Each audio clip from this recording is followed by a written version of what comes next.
Queridos, hoje nós estamos aqui com o fim de falar, dando sequência ao tema geral, que é consciência crística. Queremos falar acerca da consciência do corpo de Cristo. Lógico que esse tema ele é muito amplo, né? E uma mensagem não seria suficiente para abordar tantos aspectos que esse tema nos proporciona, mas queremos elencar aqui alguns pontos que sejam essenciais, que são principais e que alcançam a nossa necessidade neste momento. Esse tema, o corpo de Cristo, é um tema instaurado ou trazido pelo apóstolo Paulo. É Paulo que traz essa ideia, né, da igreja enquanto corpo de Cristo. É ele quem inaugura essa ideia da igreja enquanto corpo de Cristo, muito provavelmente em razão da sua própria experiência. Imagine você que Saulo, no caso, Saulo antes da sua conversão, um homem muito grande, um cosmopolita, um poliglota, um homem da literatura, um homem do direito, um homem de saberes profundos, dotado de bastante ciência, bastante conhecimento.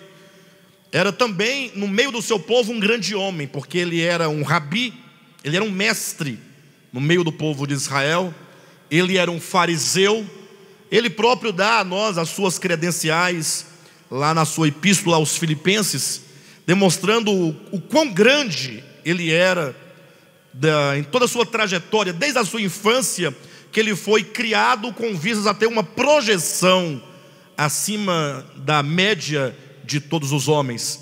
E de fato ele era um homem muito grande.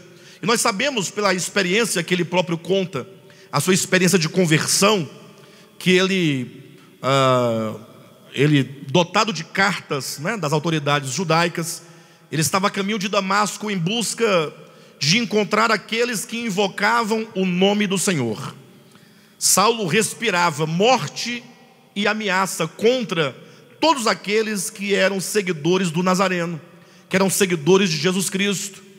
E então ele ia a Damasco, ele ia com toda uma comitiva de soldados, com cartas de autorização para prender e levar presos a todos quantos invocavam o nome de Jesus. Vocês sabem da história, esse relato está em Atos capítulo 9, também em Atos capítulo 22, também em Atos capítulo 26, 3 vezes ele relata o seu testemunho.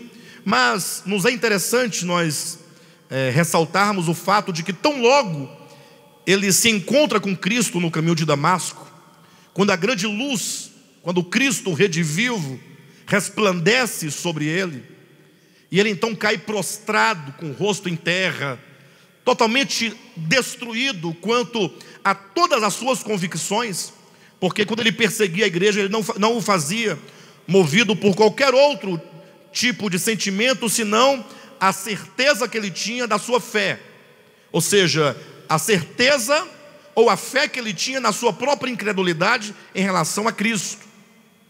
Então quando ele caiu ali, que ele viu, ouviu e conversou com um Cristo ressurreto, todas as suas convicções foram destruídas. É aquele momento em que o homem, e em que todo homem certamente deverá chegar, ou aqueles que ainda não chegaram, certamente chegarão, o momento em que as suas convicções, herdadas da religião, herdadas da tradição, herdadas da cultura, são confrontadas com a verdade. Quando a verdade de Deus, mediante a luz que é o próprio Cristo, resplandece no coração, na alma, na consciência de alguém, todas as suas convicções, toda a sua teologia, todas as suas certezas são destruídas.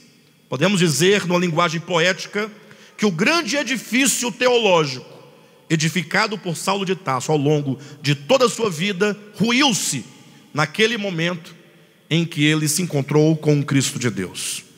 Naquele momento ele diz: Senhor, o que tu queres que eu te faça? E essa é a frase que certamente marca a mudança, né, na vida de Saulo.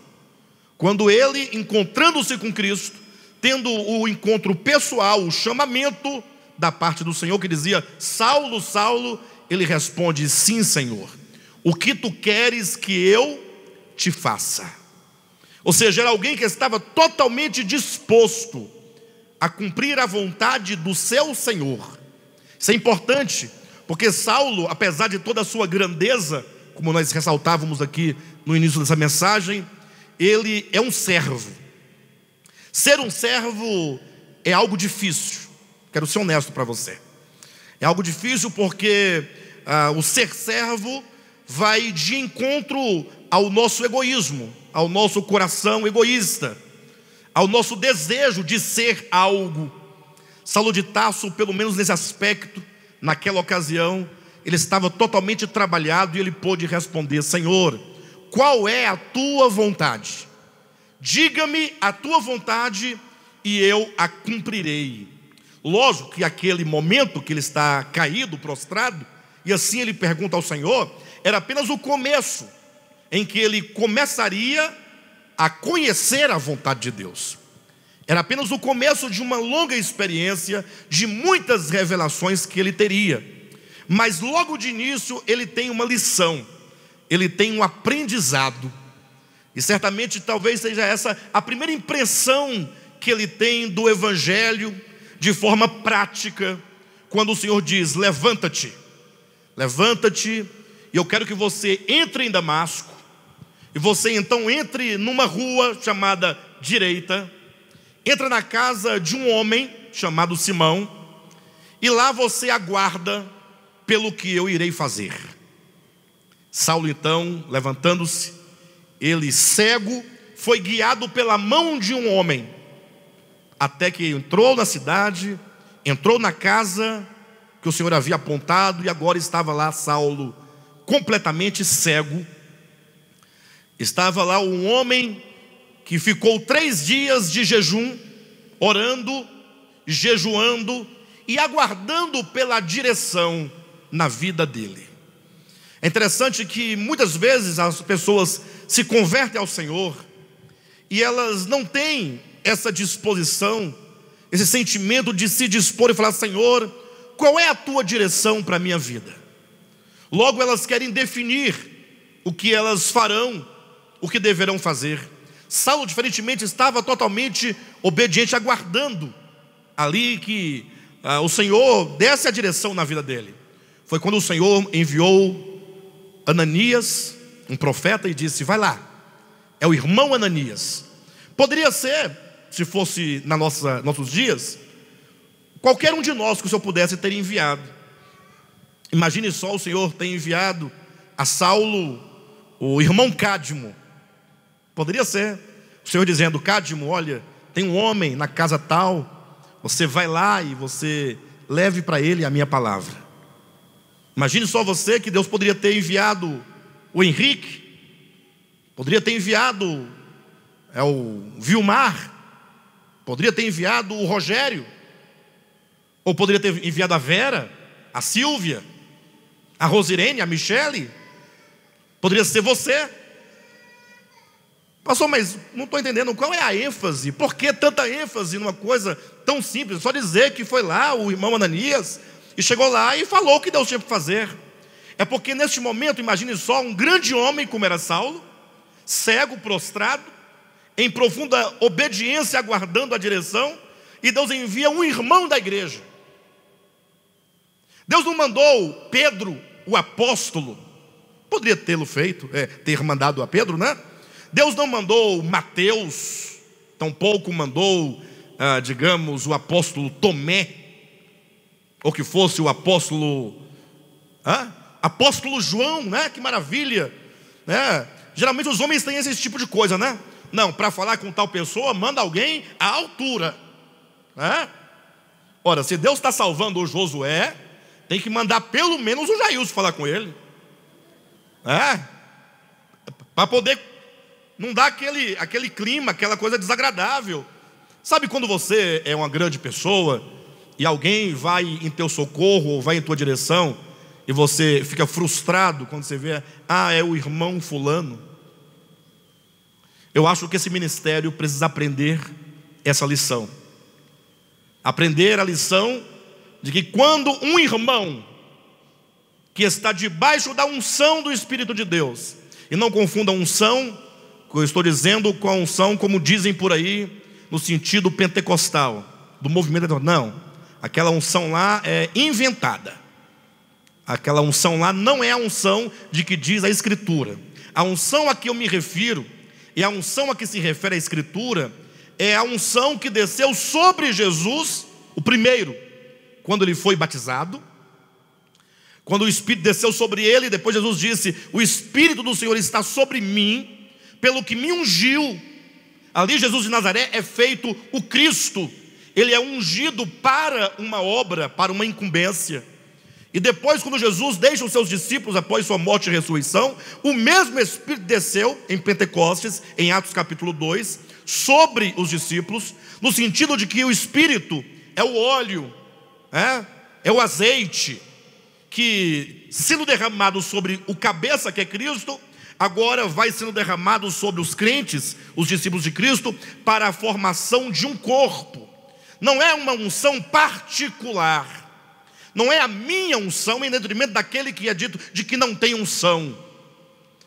Ouve-se muito isso, né? Fulano não tem unção, ou fulano é cheio da unção. O que eles chamam aí fora de cheio da unção é cheio de empolgação, é cheio de sensibilidade, cheio de, digamos assim, de, como eu posso colocar? Me dá uma palavra, pastor Josué.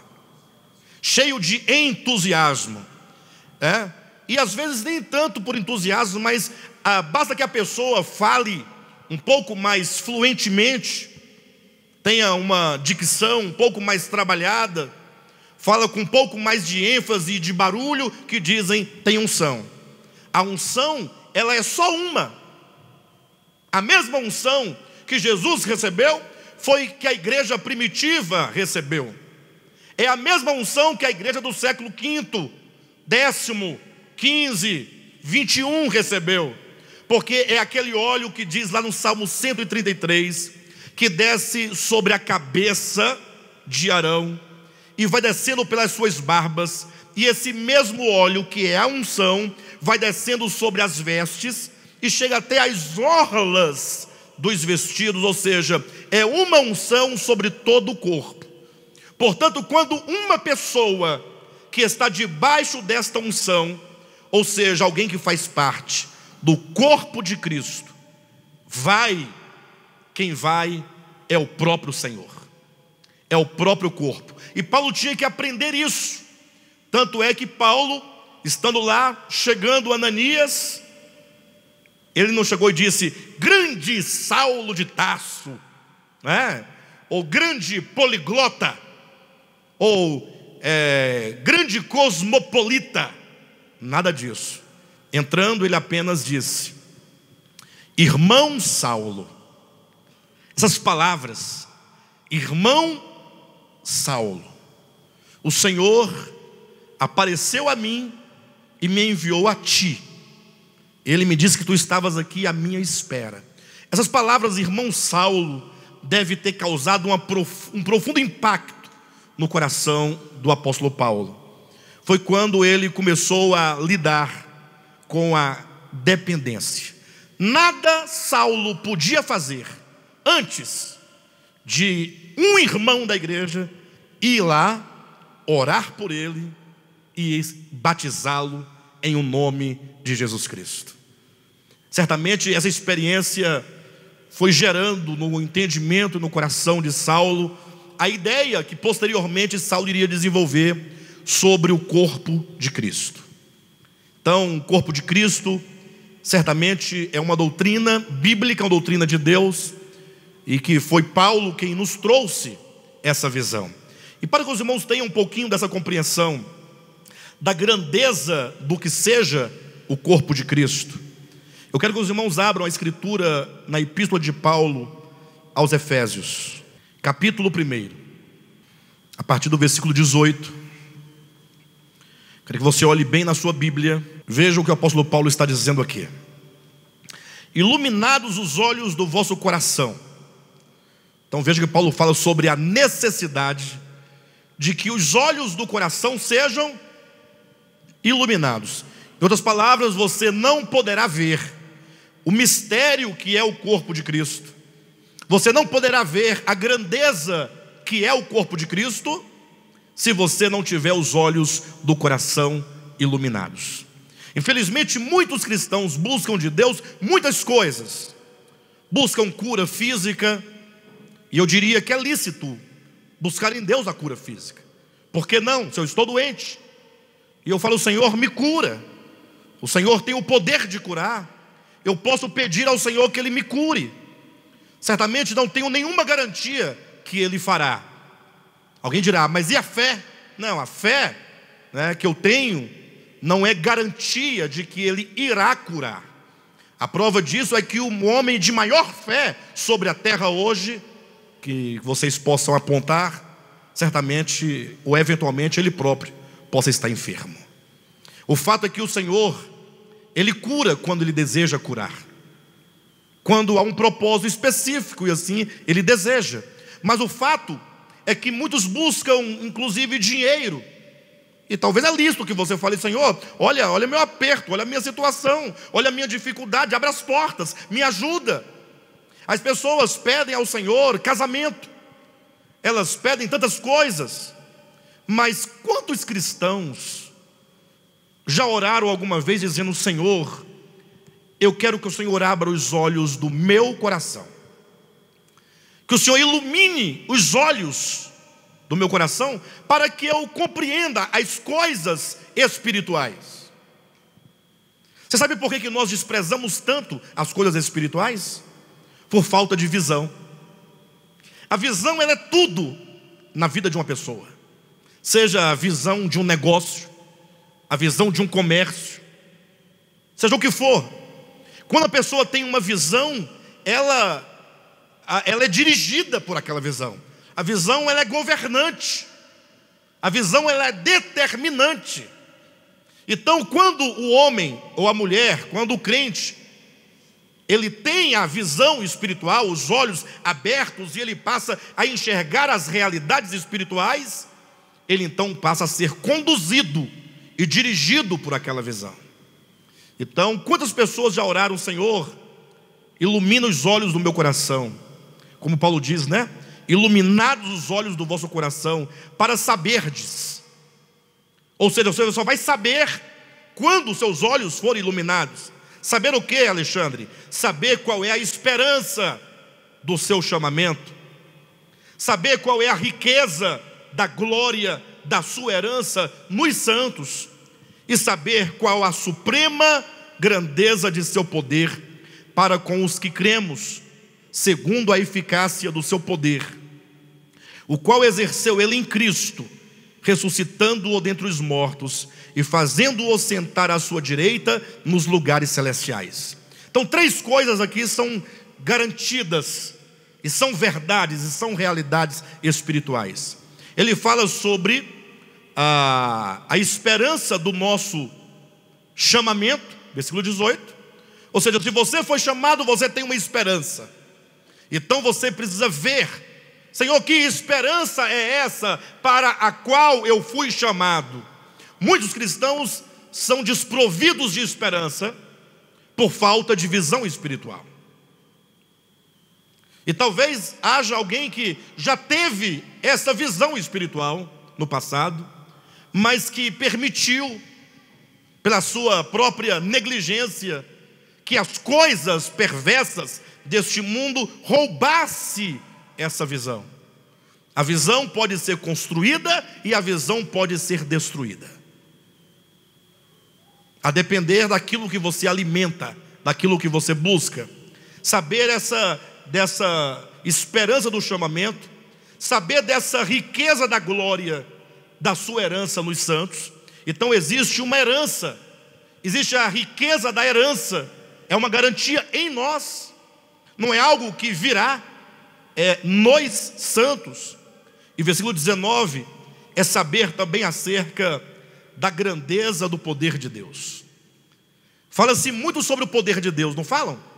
Poder de Deus, poder de Deus. Até fala: tal igreja é cheia do poder. Outro fala: não, tal igreja não tem o poder de Deus, né? Mas olha o que está dizendo, versículo 19: a suprema grandeza do seu poder para com os que cremos. Que poder é esse? É um poder segundo a eficácia da força do seu poder, o qual, esse poder, exerceu Deus em Cristo, ressuscitando-o dentre os mortos e fazendo-o sentar à sua direita nos lugares celestiais. Aqui começa o ponto que eu quero discorrer com os irmãos acerca do corpo de Cristo. Primeiramente, Deus, Ele unge a Jesus de Nazaré com seu Espírito para o cumprimento de uma obra. Esse Cristo então, depois de Ele pregar, ensinar, curar a muitos, Ele foi crucificado. E quando Ele foi crucificado, vocês sabem bem da história da morte de Cristo, da paixão de Cristo. Ele estava completamente debilitado, conforme diz o profeta Isaías, um homem de dores. Conforme diz o salmista no Salmo 22, estava como um verme, totalmente debilitado.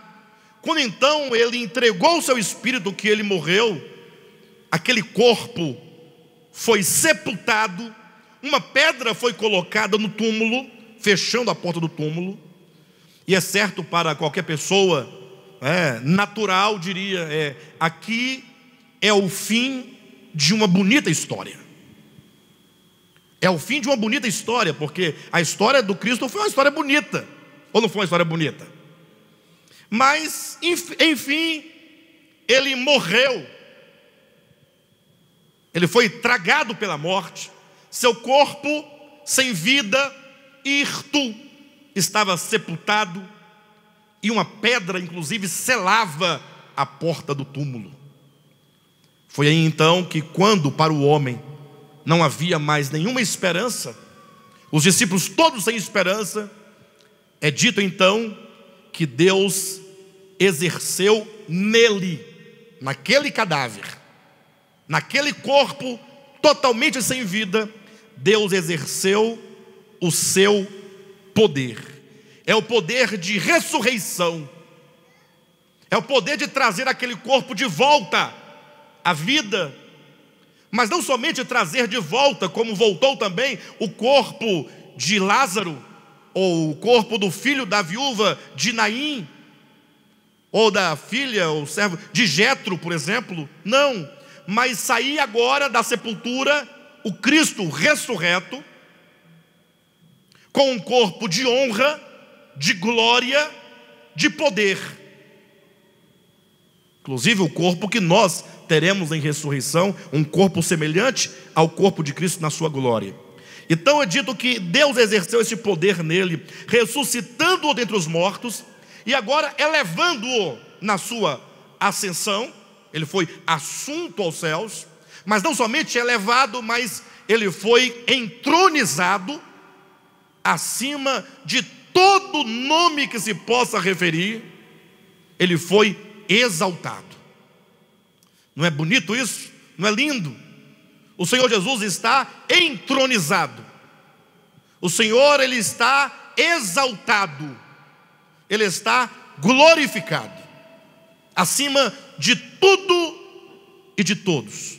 Todo o poder lhe foi dado, no céu e na terra. Toda a autoridade. Esse é o poder de Deus. O poder de levantar alguém, tirar alguém da morte, quebrar os grilhões da morte. Não existe força, não existe poder, não existe domínio que possa operar sobre alguém quando esse poder de ressurreição opera na vida dessa pessoa. E o texto continua dizendo: quando então esse poder opera na vida de alguém, essa pessoa, ela está totalmente livre. Continua o texto dizendo no versículo 19, ou versículo 20: o qual exerceu ele em Cristo, ressuscitando-o dentre os mortos, e fazendo-o sentar à sua direita nos lugares celestiais, acima de todo principado e potestade, e poder, e domínio, e todo nome que se possa referir, não só no presente século, mas também no vindouro. Essa exaltação de Cristo é tão grande. No versículo 22 diz: e pôs todas as coisas debaixo dos pés. Olha que essa expressão aqui, colocar todas as coisas debaixo dos pés, remete ao Salmo de número 8. E o Salmo de número 8 remete a Gênesis capítulo 1. Ou seja, é um texto que fala que quando Deus cria o homem, lá no princípio, Deus criou o homem e disse que ele deveria dominar sobre toda a terra, dominar sobre os mares, dominar sobre os ares. E é dito que Deus teria colocado todas as coisas debaixo dos pés do homem, mas que isso não aconteceu em razão da queda do homem. Por isso que Davi, no Salmo 8, vai questionar: mas Senhor, se todas as coisas estão debaixo dos pés do homem, como é que eu não consigo ver isso? Na verdade, eu vejo o homem infinitamente pequeno, muito minúsculo, diante da grandeza da tua obra, das tuas obras. E aí então que Paulo vai dizer que é em Cristo, esse Jesus de Nazaré, que foi crucificado, morto e ressuscitado. Ele agora é exaltado e é debaixo dos pés deste homem, Jesus, que todas as coisas são colocadas. Isso é o poder de Deus. Mas não acaba por aqui. Versículo 22 continua dizendo: e pôs todas as coisas debaixo dos pés, e para ser o cabeça sobre todas as coisas, o deu à igreja.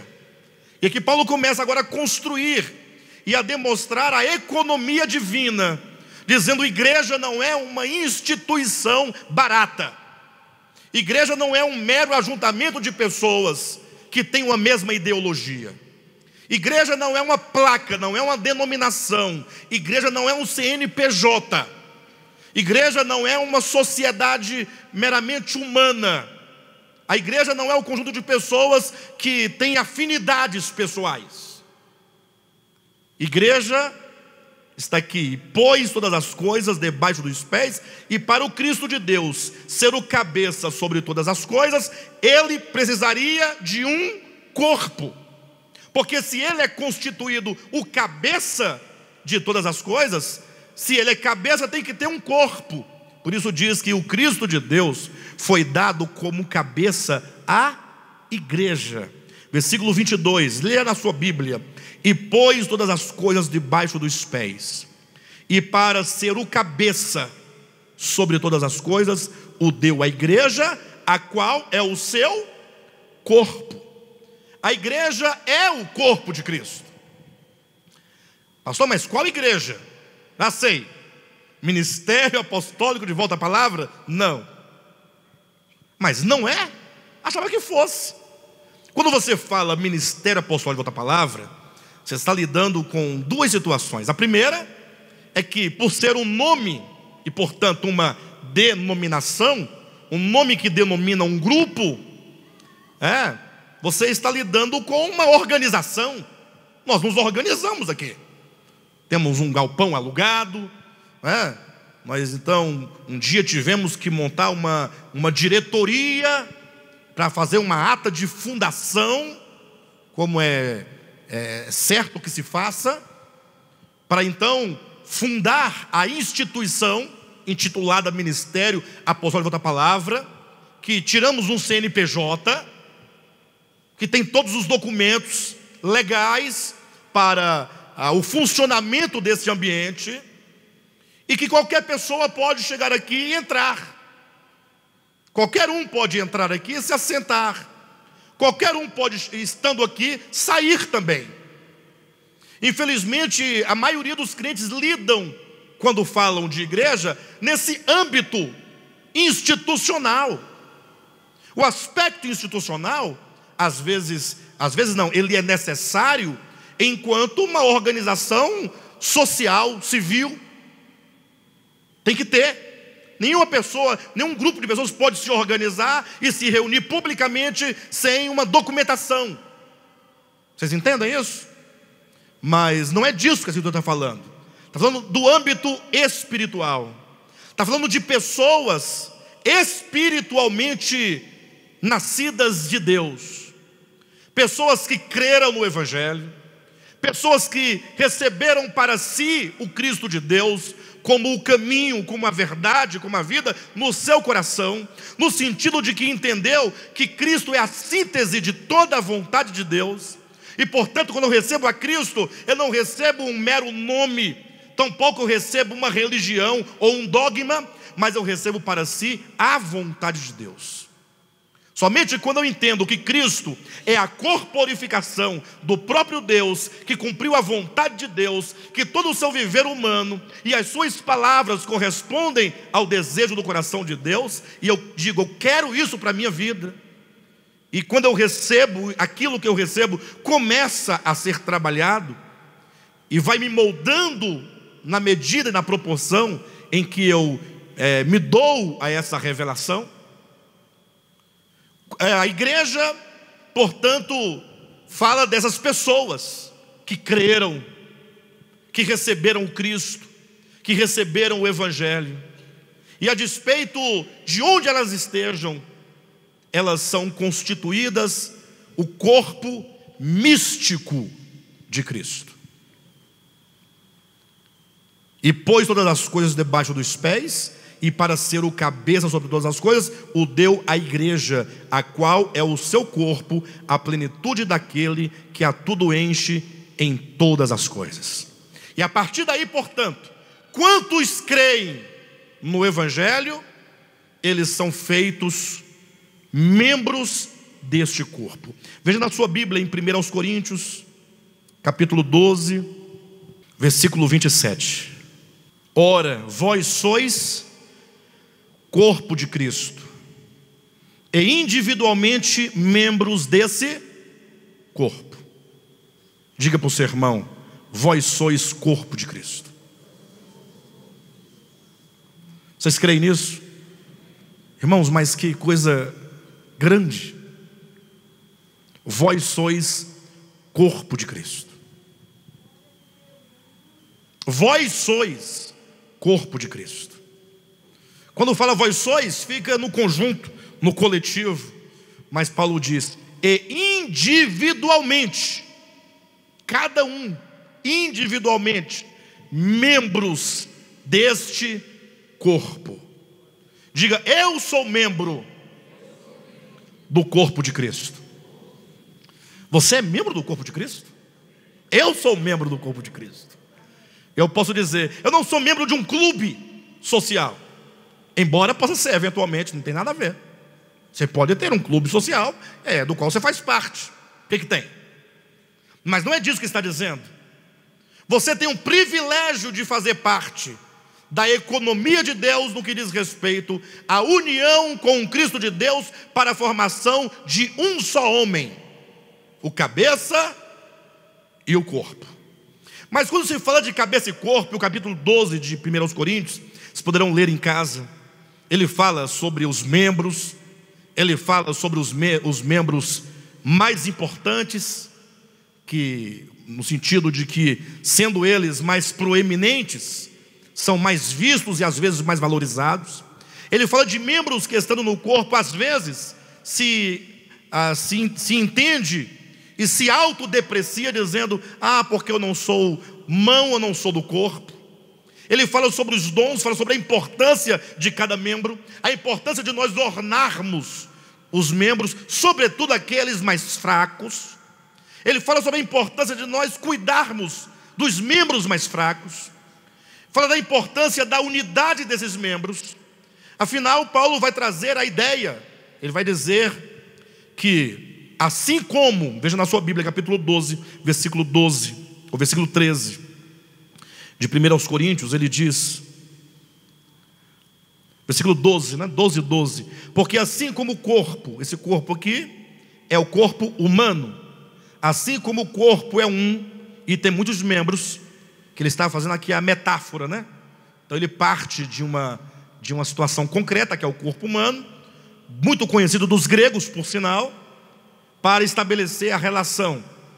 Assim como o corpo é um e tem muitos membros, e todos os membros, sendo muitos, constituem um só corpo, assim também com respeito a Cristo. Agora as coisas ficam mais fortes, ficam mais graves. Eu quero que você leia comigo e preste bastante atenção naquilo que Paulo está dizendo. E eu quero que você creia com o seu coração nessas palavras. Assim como o corpo é um. Então, quando você olha para o corpo de alguém, para o meu corpo, o seu próprio corpo, você concorda que você é um só ou não? Ou quando você olha, você vê, por exemplo, um Frankenstein. Frankenstein, todo remendado. É assim que você vê? Quando você se olha, você vê a sua cabeça, seu corpo, e você se considera uma unidade. Assim como o corpo é um, e tem muitos membros, e todos os membros, sendo muitos, constituem um só corpo. Isso aqui é uma verdade ou não é? Um corpo que tem muitos membros, os muitos membros formam um só corpo. Olha a conclusão do apóstolo Paulo. Assim também, do mesmo modo, é com respeito a quem? Com respeito a Cristo. Como é Cristo? Cristo, não, vamos conforme aqui. Assim como o corpo é um e tem muitos membros, e todos os membros, sendo muitos, formam um só corpo, assim também com respeito a Cristo. Como é Cristo? É um. E sendo um, vai no texto, tem quantos membros? Cristo tem muitos membros. E os muitos membros, sendo muitos, constituem um só? Não. Vamos de novo. Olhem para mim. Paulo está fazendo uma comparação. Ele compara o que com o que? Ele fala, pensa num corpo. O corpo é? Vamos separar duas alas. Você vai ficar com o corpo e vocês com aquilo que é comparado. O corpo é um. O corpo tem muitos.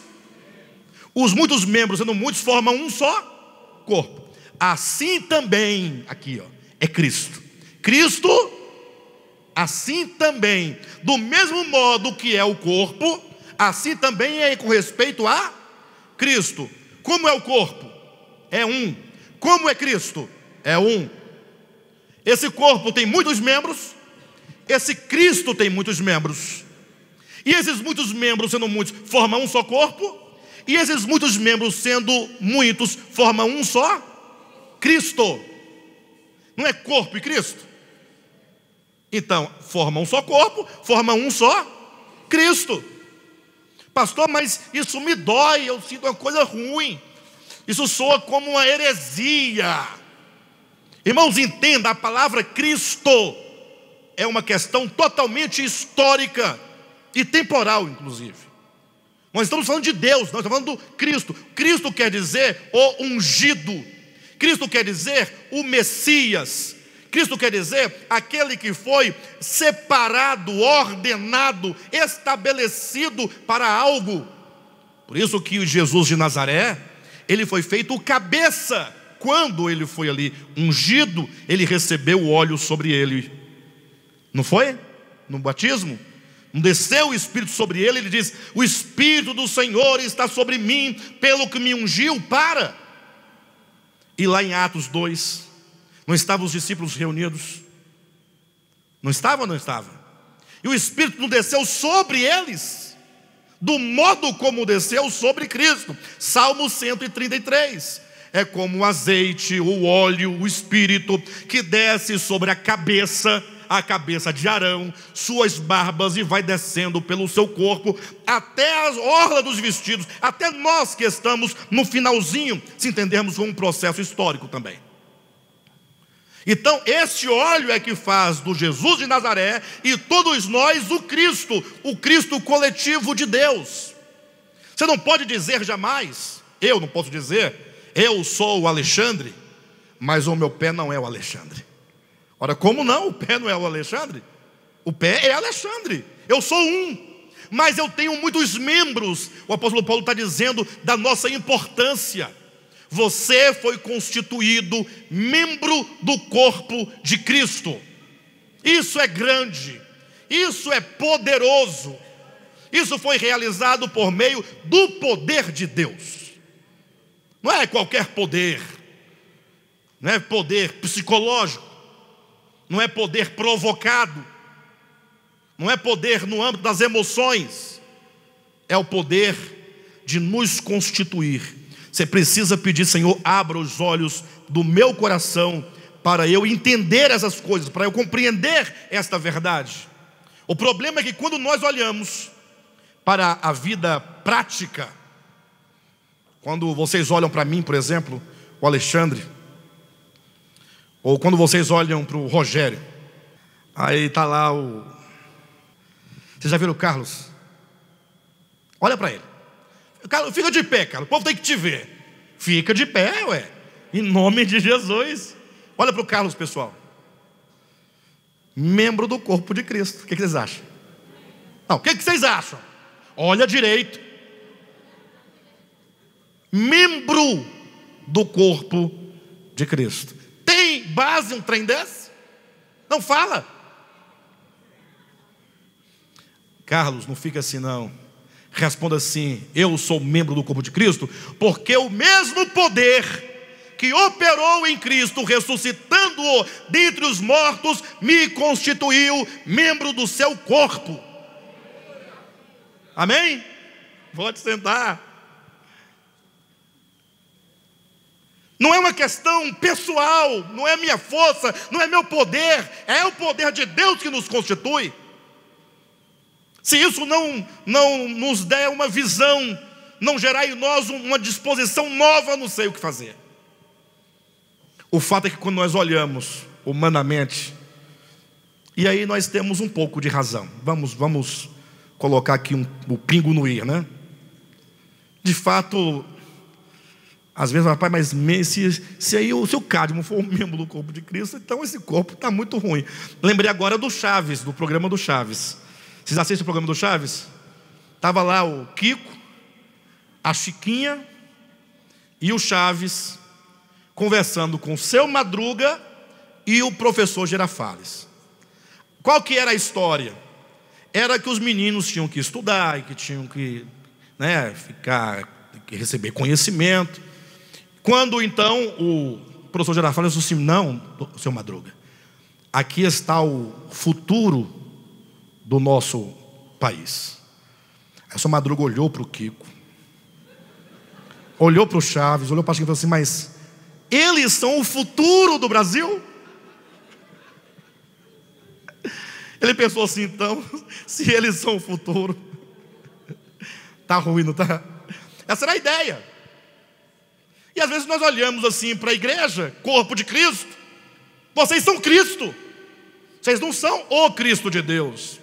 Mas como nós acabamos de ler, assim como o corpo é, e tem quantos membros, e os muitos membros, sendo muitos, formam um só, assim também, deste modo, muitos membros, e os muitos formam um, assim também com respeito a Cristo. Cristo é um, tem muitos membros, e os muitos membros formam um só Cristo, porque Ele é o cabeça, nós somos o corpo.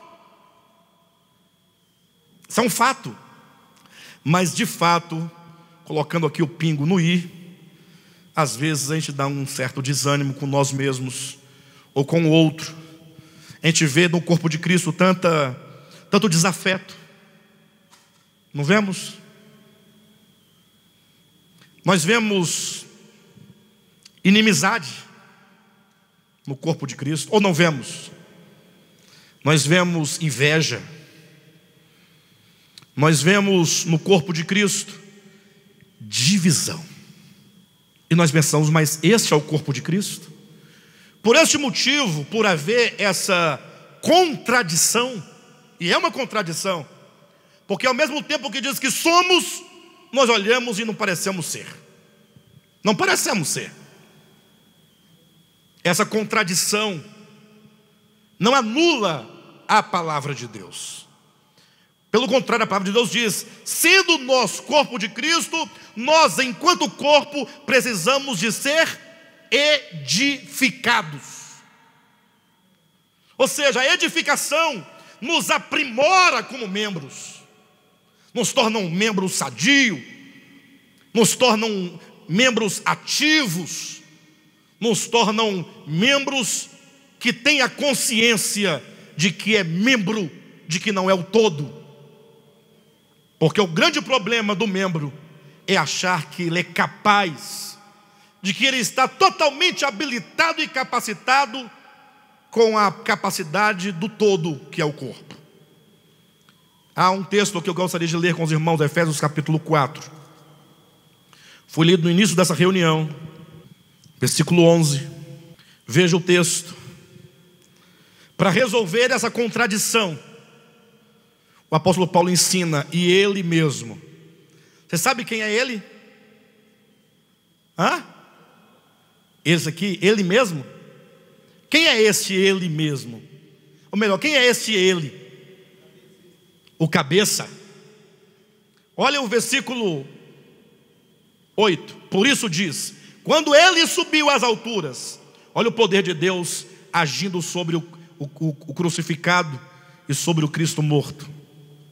Quando ele subiu às alturas, ele ressuscitou e ele subiu às alturas, levou cativo o cativeiro e concedeu dons aos homens. Ora, o que quer dizer subiu? Senão que também havia descido às regiões mais inferiores da terra. Aquele que desceu é também o mesmo que subiu acima de todos os céus, para encher todas. Não é a mesma ideia lá do capítulo 1 de Efésios?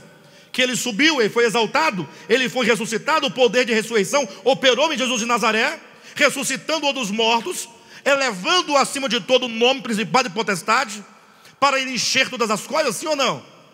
E concedeu à igreja como seu corpo para que isso acontecesse. E ele mesmo, aquele que desceu, é também o mesmo que subiu acima de todos os céus para encher todas as coisas. E ele mesmo, esse ele é este que subiu acima de todos os céus. Quando diz e ele mesmo, quer dizer o próprio. Ele não mandou recado, não mandou um representante. Não, ele próprio concedeu. Uns para apóstolos, outros para profetas, outros para evangelistas e outros para pastores e mestres. Infelizmente, vivemos no tempo em que apóstolos, profetas, evangelistas e pastores e mestres têm sido cada vez mais desacreditados. Lógico, porque há uma quantidade enorme de pessoas que fizeram desses dons, porque são dons, fizeram uma hierarquia humana. Sabe quando a pessoa se alista no exército? Aí ele entra lá como o quê? Como um soldado. Mas ele tem uma expectativa, qual que é? Eu quero ser cabo. Quando ele vira cabo, aí ele quer humilhar o soldado. Ele vai descontar tudo o que fizeram com ele. Só que ele ainda tem um acima dele, é o sargento. Mas ele fala, não, mas eu também vou ser sargento. Aí ele vai galgando, sargento, tenente. Ele quer chegar a general, se fosse possível. Por quê? Porque desde que ele cumpra um certo tempo de casa, faça algum curso e passa por um processo de seleção, ele muda de posto. E esses postos, quanto maiores, eles vão tendo maior poder, maior domínio, maior controle. E assim fizeram com esses homens dons. Ou seja, um dia falaram assim, olha, a igreja é membro, depois do membro vem o obreiro, ou que seria o diácono, depois do diácono seria o presbítero, depois do presbítero o pastor, e depois o pastor presidente. Muitos anos. Aí um dia falou, não, mas se me chamarem de pastor, está cheio de pastor. Aí inventaram uma ideia. Na verdade não inventaram bem uma ideia. A partir de textos mal interpretados das escrituras, e indo buscar lá na Babilônia, trouxeram a ideia de que tem o membro, e tem o obreiro, e tem o pastor, e tem o bispo, que é o chefe dos pastores. Mas um dia tinha muitos bispos. Toda hora todo mundo vai subir na escada, tendo muitos bispos. Aí o bispo lá falou: mas só bispo? Todo mundo é bispo? Não, vamos aumentar. Agora o bispo central aqui, o bispo sênior, vai se tornar apóstolo. Mas ele não sabe nem o que é apóstolo. Ele não tem as credenciais de apóstolo. Ele não tem as obras de um apóstolo. Ele não tem a palavra de um apóstolo. Mas é porque é uma hierarquia. Tem nada a ver com isso aqui da Bíblia, ó. Esquece a Bíblia. Eu estou falando das coisas deste mundo, das trevas. Das trevas do coração dos homens, da cegueira, da ignorância e do desejo de poder. Um dia tinha muito apóstolo. É apóstolo demais. Aí inventaram um tal de patriarcas. Agora tem o patriarca. Só que a ignorância é tanto que, pela hierarquia, o patriarca, ele degradou, porque ele voltou lá para o Antigo Testamento. Ele voltou lá para as páginas da Antiga Aliança. Mas na hierarquia o patriarca está alto. Eu não sei onde vão chegar com tudo isso. Não sei onde vão chegar. Quando chegarem em Deus, vão ter que criar um super Deus, porque não tem limite. Mas de todo modo, a Escritura fala com tanta singeleza de homens simples, tratando-se dos apóstolos que na igreja são dados em primeiro lugar, conforme 1 Coríntios 12, 28. Paulo dizia que os apóstolos eram a escória do mundo, de tão desprezados que eles eram. Então não tem nada a ver com a hierarquia que se coloca hoje em dia.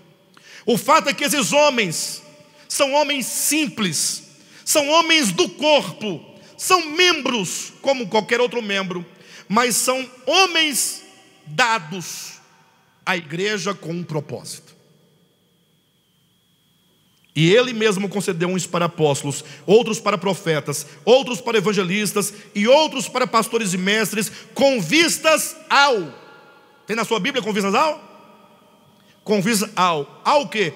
Aperfeiçoamento. Diga assim: eu preciso de aperfeiçoamento. Mas se você precisa de aperfeiçoamento, você precisa de algo. Você precisa de membros que são homens dons. Pastor, eu sabia que uma hora ia chegar dessa onda aí. Porque o espírito dessa era é um espírito de produzir pessoas autônomas e, sobretudo, pessoas independentes. A independência é algo que está chegando em todos os setores. Hoje em dia, o filho não quer estar sujeito ao pai. O filho não quer, ele quer estar de paridade com o pai. Hoje em dia, as mulheres, com o tal do apoderamento feminino, empoderamento feminino. Cuidado com o quê? De quem? Empoderamento. Tem que tomar cuidado com o quê? De quem? Cadê? Tragam aqui. Eu vou orar por vocês. Eu vou orar por vocês. Eu vou orar. Esse tal do empoderamento. Eu sei, e é verdade, as mulheres sofreram muita repressão ao longo de muito tempo. E até hoje sofrem. Por causa de um outro mal já estabelecido, sedimentado, que é o machismo. A nossa cultura é machista. Então não se tem que criar empoderamento feminino. Tem que quebrar o machismo. É diferente. Bem, por todos os efeitos, é uma independência. A mulher não quer ser mulher. Ela não quer ser dócil, frágil. Eu sei que talvez tenha muita gente que não concorde comigo. Não precisa concordar comigo. Nós temos que observar o espírito dessa era. Uma questão é: as mulheres são livres. Mulheres podem trabalhar se quiserem. Mulheres podem estudar se quiserem. Podem ser juízas, presidente da república, nada impede. É isso que eu estou dizendo. Mas isso é apenas você assumir você enquanto um ser humano que você é, trazendo de volta o que foi tirado, né? O que os homens tiraram das mulheres. Mas não confunda isso com os movimentos de massa. Enfim, depois a gente conversa sobre esse assunto. O fato é que a gente vive numa era em que as pessoas não querem ser dependentes, e não sabem que a dependência é uma grande defesa, é um grande remédio, é uma grande segurança para todos nós. Primeiro, que todos os homens têm que se entender, sejam homens ou mulheres. Se há um corpo e há um cabeça, todos nós estamos sujeitos a Cristo. Todos nós. Quando diz que Deus deu uns para apóstolos, profetas, Ele o deu para os santos serem aperfeiçoados. Ou seja, os santos precisam de aperfeiçoamento. E esse aperfeiçoamento é para o desempenho do seu serviço, versículo 12. E esse serviço é para a edificação do corpo. Então o corpo de Cristo precisa ser o quê? Edificado. Qual é a meta? Qual é a meta? A meta, vamos ler. Ele concedeu, versículo 11, uns para apóstolos, outros para profetas, outros para evangelistas e outros para pastores, e com vistas ao. Esses homens são dados visando alguma coisa, com vistas ao aperfeiçoamento dos santos. Mas o aperfeiçoamento dos santos é o alvo?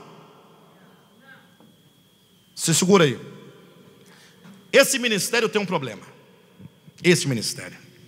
Não é bem este ministério, mas às vezes ocorre de muitas pessoas usarem esse ministério com um propósito. A pessoa vem, mansa, humilde, senta, fala: vou congregar aqui. Aí ele fica 1 ano, 2 anos, anotando tudo. Pastor Alexandre não guarda nada, ele entrega tudo. Tudo que a gente pergunta, ele responde, ele dá os textos, dá o embasamento, ele ensina a gente a pensar, ele ensina a fazer a exegese bíblica. Aí a pessoa chega no estágio e fala assim: bem, eu já fui aperfeiçoado, eu já entendi a economia de Deus, eu agora vou montar o meu negócio. Tem isso ou não tem isso? Outros fazem assim: não, como eu já sei de tudo, então eu não vou congregar mais, eu já sei de tudo. Aí você vinha para aprender? Não é para aprender não, pastor? Mas você já se formou então? Agora porque você já se formou, já foi aperfeiçoado intelectualmente, você agora pode se isolar? Ficar em casa, sozinho? Não, eu e Deus, a gente se vira aqui, não tem contenda. Eu gosto só eu e Deus porque aqui não tem problema. É lógico que não tem problema. Lógico. Não tem porque ele não está na sua casa vivendo com você, igual como se fosse uma pessoa no mesmo ciclo. Senão você teria problema com Jesus também. Profundos problemas com ele. Mas quando Jesus fica no silêncio dele, só te olhando, você também não está nem vendo. Desde que você não veja e ele não diga nada, você está bem. Não é isso? Mas quando diz com vistas ao aperfeiçoamento dos santos, o aperfeiçoamento, seja ele no sentido da compreensão, do caráter, do coração, da alma, esse não é o alvo, não é o fim. O aperfeiçoamento tem um propósito. Com vistas ao aperfeiçoamento dos santos, o aperfeiçoamento é para. Os homens dons visam ao aperfeiçoamento. Os homens dons visam ao aperfeiçoamento. E o aperfeiçoamento é para o quê? É para o desempenho do seu. Uma vez que você está habilitado, você tem que agora servir. Você está aqui para servir. Você foi habilitado para servir. E no momento que você então está servindo, esse serviço também tem um propósito. Não é servir para servir, servir porque eu estou servindo, servir porque eu tenho um cargo, não! Atenção, os irmãos do louvor, todos vocês. Tem coisa bonita, mais bonita do que isso aqui? Fala a verdade. Sim, só para nós, não deixa eles ouvirem não. Nós estamos com uma banda maravilhosa, não estamos? Puxa vida. Bonito, tá bonito. Tá muito bonito. Tudo redondinho. Menos a música do Leão, né? Que vocês mataram semana passada. Vocês mataram a música do Leão, misericórdia. É preconceito com Diante do Trono? O que é? Mataram o Leão. Mas leões à parte, ou leão à parte, tá uma banda bonita. Puxa, aquela segunda música, aquela introdução, né? Um dia nós vamos ter os metais para poder fazer mesmo, né? Mas tá bonito, tá redondinho. Mas saibam de uma coisa, meus irmãos. Vocês servem, estão num serviço. Esse serviço que vocês prestam não é para se apresentar. Eu sei que vocês não pensam isso. Eu não estou falando disso porque vocês pensam. Não, estou usando como exemplo prático da minha aplicação. Esse serviço, ele visa a algo. Está aqui, ó, para o desempenho do seu serviço. Para o serviço é para a edificação do corpo de Cristo. Então, a primeira coisa, quando você vira ali um baixista tocando, aquele baixista ele tem que saber: eu sou membro. Eu sou membro. E aí ele fala assim: como membro, o Senhor me deu dons. E como um membro que tem o dom, eu vou prestar um serviço. E esse serviço visa a edificação do Josué, do Cádimo, da Nayana, do JB, da irmã Edna e do tal. E então a pessoa está sempre servindo ali no serviço, dizendo: Senhor, edifica a tua igreja com esse serviço. Sou membro. Sou membro. O membro não pode falar assim: olha, eu vou deixar de ser membro. Eu vou só membrar. Não gosto de membrar. Membrar é importante no sentido de congregar. Mas membro tem função. Pastor, qual é a minha função? Você deve saber. Ah, pastor, eu não estou, você não deixa eu pregar?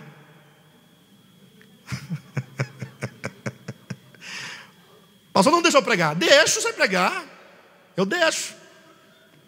Mas para você pregar, você primeiramente tem que amar a palavra. Ah, mas eu amo. Mas você tem que amar tanto, você tem que se aproximar da palavra, se envolver com a palavra.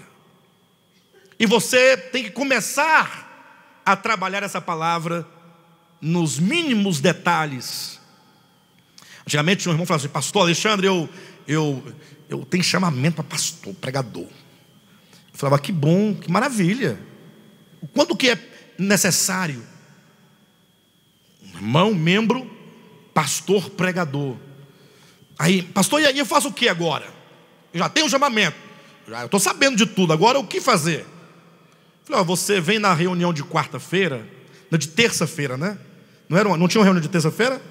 Era reunião de quê? De oração. Só tinha o Josué, a Líbia, e quem mais? Tinha mais uns dois, né? Era o Raimundo. O Raimundo, bichinho, tadinho.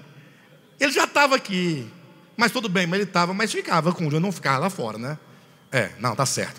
O Raimundo, o Josué, a Líbia, e quem mais?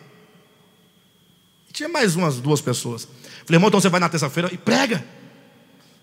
Na terça-feira, E a irmã Edna? Irmã Edna, bichinha. Me perdoe, irmã Edna. Mas pregar para 3 pessoas. Irmãos, os grandes sermões de Cristo foram feitos para 3 pessoas, 2 pessoas, 1 pessoa. Para vocês terem uma ideia, a melhor reunião desse ministério aqui, sabe que dia acontece? Na quarta-feira. A melhor reunião em termos de palavra e de conteúdo de palavra. Eu falo aqui para 3 pessoas, 5 pessoas. Quando tem muito, tem 15, 16. Quando está uma bênção, tem 22 pessoas. Mas no geral, agora me deu uma melhorada, porque agora é o livro. Mas para mim não importa. Prega. Tem pessoas, se você buscar na Escritura, você vai encontrar que há diversos dons. Tinha uma irmã que falava assim para mim: pastor, eu tenho os 9 dons. Eu, então está faltando da humildade.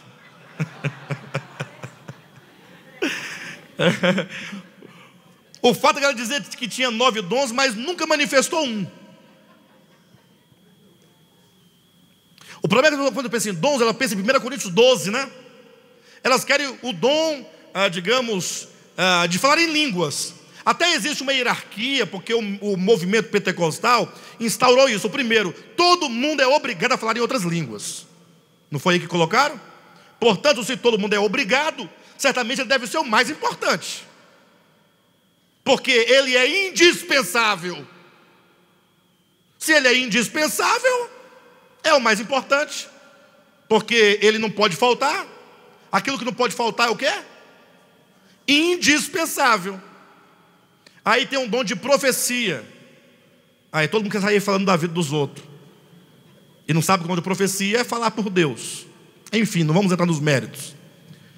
Aí outros querem dom de curar, porque ele quer ver o paralítico andar, o coxo saltar, o cego enxergar. Que maravilha, irmãos, o cego pular. Se o paralítico vê, não tem problema. É legal essas coisas, bacana.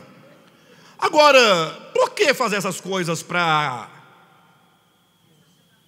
fazer sensacionalismo e fazer um instrumento de propaganda, de marketing, de atração para gerar poder e dinheiro? Para quem não sabe, o De Volta à Palavra tem dom de profecia. Vocês sabiam? Quem sabia?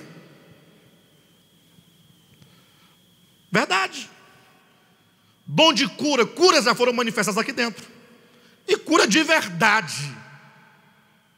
Não é cura inventada. Mas não se usa isso para promover nada. E além do mais também, nós estamos em busca daquilo que é o mais importante. Porque diz a Escritura que devemos buscar os melhores dons.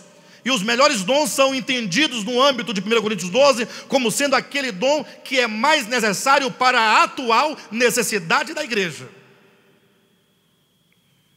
E a necessidade da igreja hoje é de palavra, ou não é?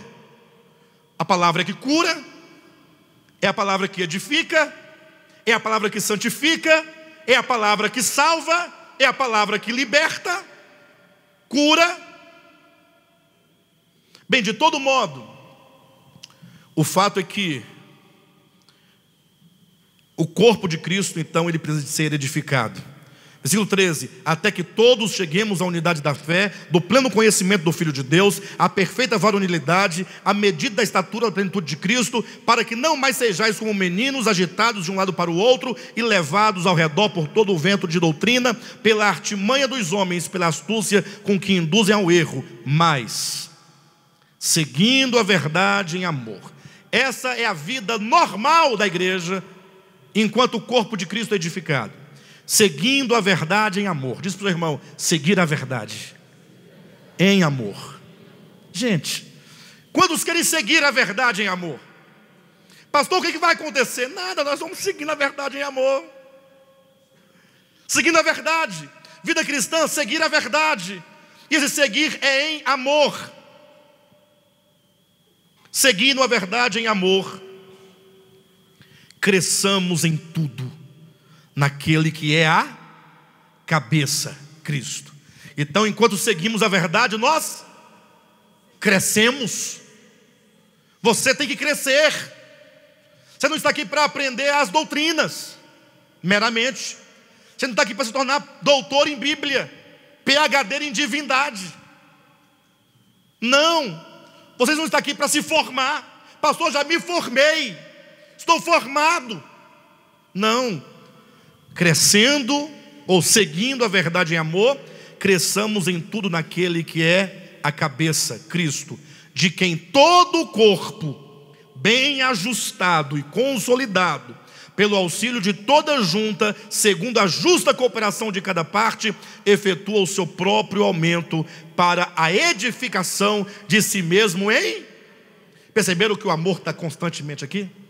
O amor, portanto, é a expressão desse corpo. A expressão do corpo é o amor. Bem, essa foi a introdução da minha mensagem de hoje. Verdade. Está aqui, ó.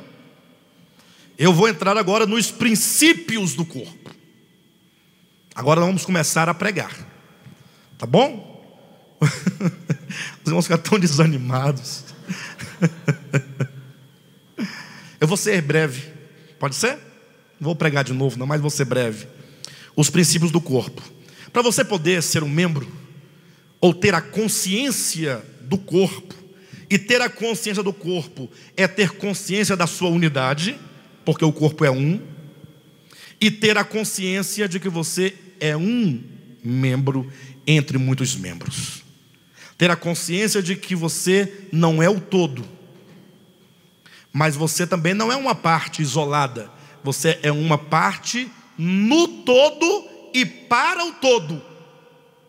Portanto, você, embora seja um membro, você tem que estar sempre voltado para o todo. E essa ideia tem que ser gerada desde o começo da sua conversão, conforme nós encontramos em Colossenses 3,15. Veja o texto rapidamente. O apóstolo Paulo ensina assim, olha: seja a paz de Cristo o árbitro em vosso coração, a qual também fostes chamados em um só corpo, e sede agradecidos. Então, você foi chamado? Diga aí, você foi chamado? Você foi chamado? Rodolfo, você foi chamado? Agora veja bem o que diz o texto. Fomos chamados, 15, né? Fostes chamados em um só. Você foi chamado em um corpo. Então o seu chamamento é para o corpo. Sim ou não? Agora, esse chamamento para o corpo, diz o texto, qual é a relação? Seja a paz de Cristo o árbitro em vosso coração, a qual também foste chamados em um só corpo, e sede agradecidos. A paz que nos governa, a paz que nos reconcilia com Deus. Quando o homem é reconciliado com Deus, ele é reconciliado com Deus num só corpo. Efésios 2,15. Ele é reconciliado com Deus, não é para ele ficar na casa dele isolado, mas quando Deus reconcilia o homem consigo, Ele quer que esse homem seja reconciliado com os homens. Não existe verdadeira reconciliação com Deus se não houver reconciliação do homem com os homens. Entenderam bem? Por isso nós temos a paz, essa paz que excede todo entendimento, essa paz que deve nos governar. Portanto, quando somos chamados, nós somos chamados para começarmos a desenvolver no nosso coração um sentimento de corpo. Você foi chamado para esse sentimento. Quanto mais o homem se isola, quanto mais o homem se separa, quanto mais desejo de independência, menos você está experimentando a redenção de Cristo. Redenção de Cristo é reconciliação. Tanto é que a Escritura vai declarar alto e bom som que o Evangelho é a palavra da reconciliação. Precisamos de ser reconciliados. Pastor, mas eu não tenho problema, eu sou reconciliado. Bem, não é somente uma questão de não ter inimizades, é muito mais do que isso. Ser reconciliado no coração com os homens, com Deus e com os homens, implica que todo sentimento de egoísmo, de individualização é rompido. Você entende e passa a se entender como um membro que depende do corpo. A dependência é uma marca. É uma marca. E quando se entende então que nós somos dependentes uns dos outros, e somos interdependentes, porque os outros também dependem de nós, ou seja, é uma dependência mútua, nós precisamos promover essa unidade. Tudo que causa divisão deve ser tirado. Ter a consciência do corpo de Cristo é você tirar do seu coração, tirar da sua mente e tirar das suas palavras, do seu vocabulário, do seu falar, qualquer coisa que gere divisão no corpo de Cristo. Qualquer coisa que gere divisão. Tudo que gera divisão dá problema. Interessante que a palavra indivíduo, de onde vem a palavra também identidade, essa palavra indivíduo significa literalmente não divisível. Para você se entender como um indivíduo, você tem que falar assim: eu, embora seja uma pessoa, eu não sou divisível e nem sou dividida do todo. Ser um indivíduo é ter a consciência de se integrar ao todo e saber que você é parte e que o mais importante é o todo e não você. Em contraposição ao indivíduo tem as personas. As personas, que se traduz em português pessoa, lá no latim significa máscara. Uma máscara é aquilo que você não é. Quando o homem no Éden, tomando as palavras de Moisés, o seu relato, quando ele peca, significa que ele assume agora uma cara que não é verdade, é mentira. Ele diz: eu serei, é mentira. Ele diz: eu sou, é mentira. Essa persona se chama ego. Essa máscara se chama ego. Temos nós de abrir mão dessa máscara para poder sermos indivíduos, não divisíveis, não divididos. Um sentimento profundo de pertencimento, um sentimento profundo de que eu sou parte, e sendo parte, eu devo cumprir com o meu papel para alimentar o todo e receber de todos o que eles têm para dar para o meu crescimento, para que eu seja sadio, e sendo sadio eu possa servir a todos. Eu coloquei aqui por fim, eu ia desenvolver bastantes coisas aqui nessa questão da não divisão, mas o tempo não me permite. Coloquei apenas 3 pontos fundamentais que eu falo brevemente. Qual a nossa relação com a cabeça que é Cristo? O membro não tem relação ou não tem? Os membros têm, eles se relacionam.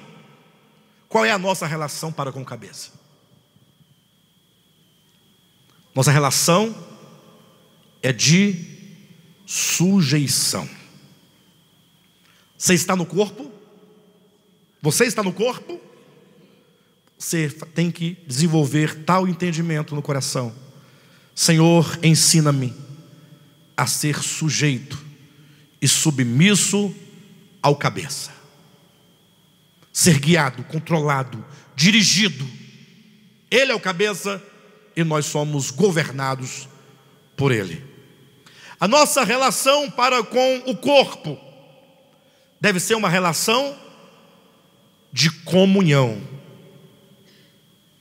E o nosso lugar no corpo de Cristo é de membros, e o membro está ali para servir. Portanto, sujeição, comunhão e serviço. E essa é a síntese do corpo. Para com cabeça, sujeição. Diga amém. Para com o corpo, comunhão.